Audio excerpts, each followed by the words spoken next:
Halo, saya Helmi Azri. Dan hari ini saya ingin membahas bagaimana filsafat ilmu membantu kita memahami perbedaan sikap organisasi agama terhadap isu lingkungan, terutama dalam konteks pernyataan kontroversial baru-baru ini. Beberapa waktu lalu, sebuah organisasi besar agama yang ada di Indonesia, yaitu ketuanya menyebutkan kelompok yang menolak tambang secara total, yaitu dia adalah Wahabi lingkungan. Istilah ini memicu perdebatan publik karena dianggap menyamakan kecintaan terhadap lingkungan dengan sikap ekstremis.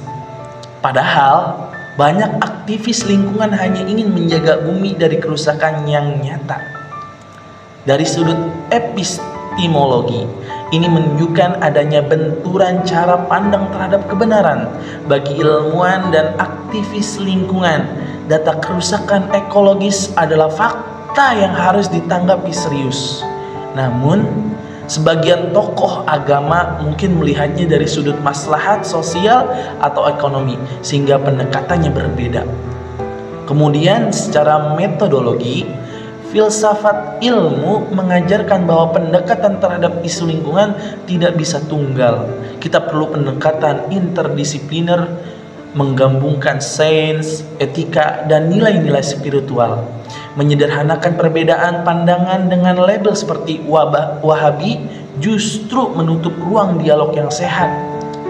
Dalam aksologi, kita bicara soal nilai. Apakah mencintai lingkungan dan menolak tambang yang merusak adalah bentuk ekstremisme atau justru ekspresi tanggung jawab moral terhadap ciptaan Tuhan?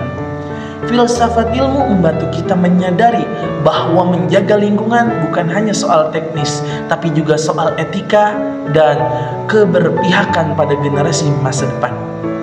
Pernyataan seperti Wahabi lingkungan bisa jadi cermin dari kegagapan kita dalam menghadapi kritik.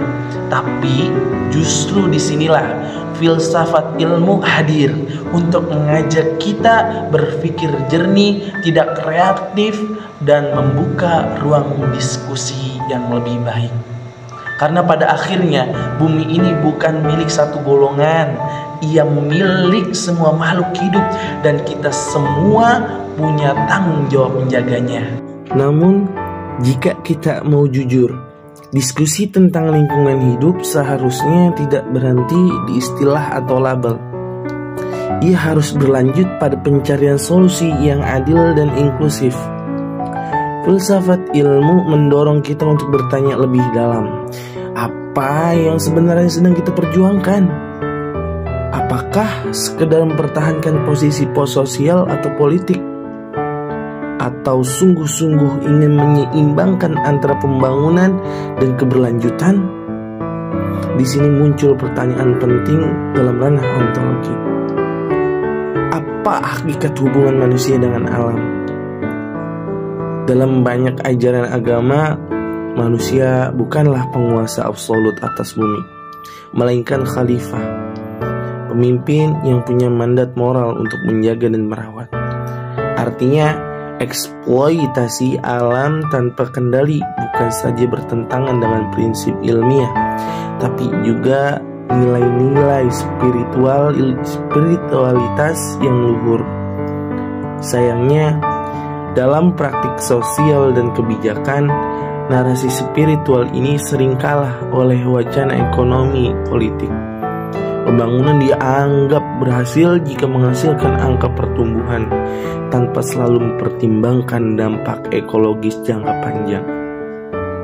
Padahal, filsafat ilmu justru mengingatkan kita, ilmu bukan hanya alat untuk mengejar efisiensi, tapi juga untuk menimbang kebijaksanaan. Ini juga membawa kita pada aspek penting lain, yaitu komunikasi publik.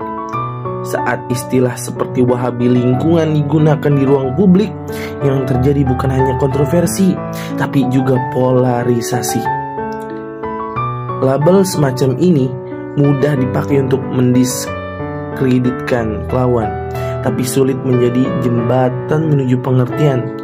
Justru disinilah dibutuhkan keberanian intelektual untuk mendengar, memahami, dan mengakui perbedaan. Bukan dalam semangat menyeragamkan, tapi dalam semangat dialog yang sehat. Filsafat ilmu seperti yang dijelaskan oleh Karl Popper dan Thomas Kuhn berkembang karena perbedaan paradigma. Maka perbedaan sudut pandang dalam isu lingkungan pun semestinya dilihat sebagai peluang untuk tumbuh, bukan ancaman. Akhir kata, kita perlu menyadari bahwa menjaga bumi bukan tugas satu pihak. Ini adalah proyek bersama umat manusia, agama, ilmuwan, aktivitas pengusaha, dan masyarakat luas. Setiap dari kita punya peran, baik sebagai penyumbang solusi maupun sebagai penjaga kesadaran. Jadi, mari kita hentikan sejenak kegemaran memberi label. Mari kita mulai mendengar lebih dalam, berpikir lebih jernih, dan bertindak lebih bijak. Karena lingkungan bukan sekedar isu teknis, melainkan cermin dari siapa kita dan dunia seperti apa yang ingin kita wariskan. Terima kasih.